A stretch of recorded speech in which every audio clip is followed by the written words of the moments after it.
Good day, RGV. Today on Valley por Vida, we're talking rock and roll, all that's new in the world of entertainment. We're taking a closer look at the work of actor Johnny Depp, and we're talking about art in Texas. Now, there's a lot to break down, so let's go ahead and get started. The show starts right now.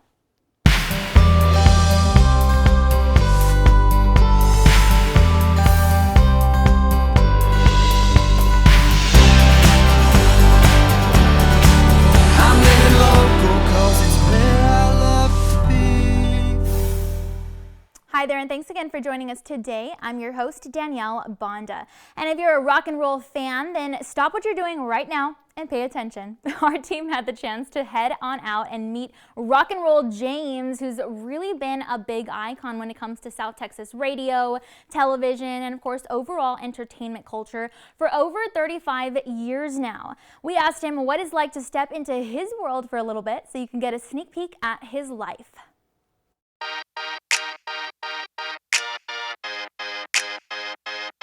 Well, I go by the name Rock and Roll James, and that's my professional name that I've had for about 40 years almost, since I started working at clubs and then went into radio and everything else. But I'm originally from Mercedes, Texas, and I've been living here in the Rio Grande Valley all my life.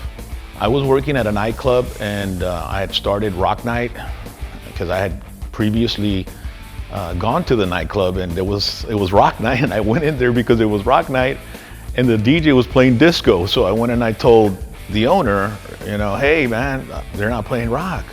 So he says, well, that's the only DJ I got. And I said, well, if you give me tonight, because I was working at a club in Harlingen, and Wednesday was my night off, and that's why I was over here in McAllen at that particular club.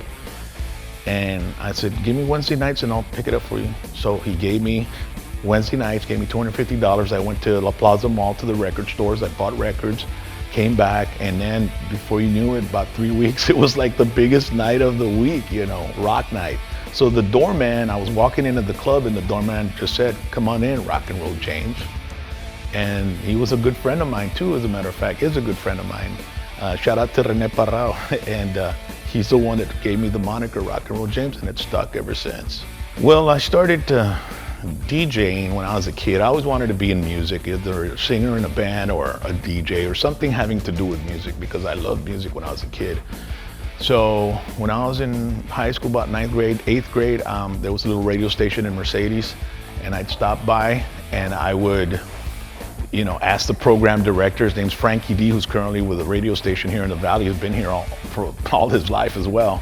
I kept asking him, hey, give me a shot if you need anybody, and they didn't have anything. So, you know, I always knew I wanted to be in some sort of profession that, you know, is about music. And so, you know, I started DJing, and then Frankie D got me a job as a DJ at Louis' Backyard when I was like about 17. It was 1984, somewhere around there. And I got the job, and I started making $5,000 a month at the age of 17, living on South Padre Island. And that's when I said, you know what, this is definitely a business I can be in.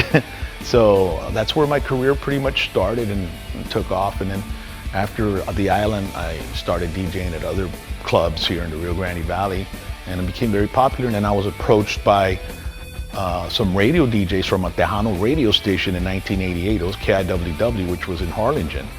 And they would go to the club, and a guy named Brother John went up to me and said, hey, you know what?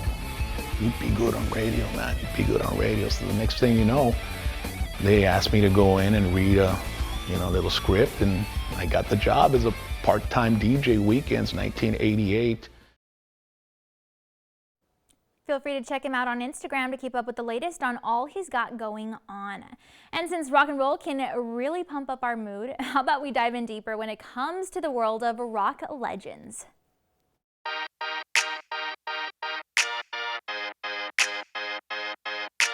So according to iloveclassicrock.com, did you know that the Doors were the first rock band to try billboard advertising? It outlines that Jim Morrison, he had a certain appeal to him, and that, them being the first group to try billboards as a way of getting their name out there was definitely effective. And the Strokes, well, they were pretty popular when it came to the world of rock. And did you know, though, that they took a guitar riff from Tom Petty when it came to one of their biggest hits? According to the site, they unintentionally copied the riff from a song called I Won't Back Down, rather. And the whole situation actually ended up in the courtroom. Pretty interesting. And if you're a fan of Brian Jones, then you might already know that he could actually play more than 10 instruments. The site says that he was good at all of them too. I mean, when it came to music, he was a real intelligent and talented artist. The site says his abilities included skills on the guitar, the harmonica, the piano, the organ, the trumpet, marimba, you name it, he probably knows how to play it. And while actress Angelina Jolie may not be thought of, as a musician, her uncle certainly made a little bit of a name for himself in the music scene as well. Did you know that he wrote the hit song Wild Thing? The site says that this one topped the Billboard 100 and even peaked in the UK. Chip Taylor is the brother of Angelina Jolie's father, John Voight, and he'll forever be remembered for this tune. Of course, you can't be a rock and roll fan without having Nirvana on your list, right? Did you know that they rocked so hard at events that they even once got kicked out of their very own release party? Yep, the site says that they were a bit rowdy when it came, to the night, and it started off pretty calm yet exciting, and it kind of just got out of hand. It outlines that they even tossed a watermelon filled with ranch dressing just all around, and they started a food fight with a tamale and tons of guacamole. Yeah, security had to come and handle the situation, but it was definitely remembered, as a fun night for everyone who attended, which is pretty crazy. And since we're on the subject of Hollywood stars, might as well see what's going on in the world of LA when it comes to other celebrities recently. So here's your entertainment breakdown for today.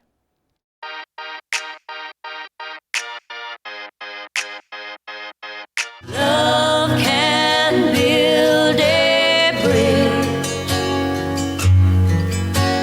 between your heart and mine. Love can build a bridge. Don't you think it's time? Don't you think it's time? The Judds were inducted into the Country Music Hall of Fame Sunday night. Naomi's daughters, Winona and Ashley, accepted the award during that ceremony. My mama loved you so much, and she appreciated your love for her. And I'm sorry that she couldn't hang on until today. I'm going to make this fast because my heart's broken. And I feel so blessed, and it's a very strange dynamic to be this broken and this blessed. Naomi and Winona Judd were among the most popular duos of the 1980s, scoring 14 #1 hits during their nearly 3-decade career. Naomi Judd died Saturday at the age of 76 from mental health issues. And the official trailer has now dropped for Don't Worry Darling. The movie actress Olivia Wilde directs, starring her beau, singer Harry Styles, and Florence Pugh, Chris Pine, and Gemma Chan, among others. Welcome to the Victory Project. We're all here because we believe in the mission. What are we doing? Changing the world. What are we doing? Changing the world. Do you even know what the Victory Project actually is? Have you ever asked? Do you? Please. What's actually happening? Stop it, Alice. What if this place is dangerous? What if... Stop it! Everyone is acting like I'm crazy. And I'm not crazy. Our life.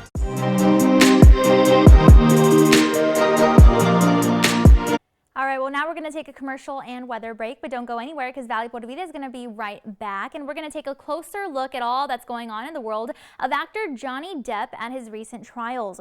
We'll also have some fun facts about the Hollywood star and take a look at back at some of his best work. All that plus so much more after the break.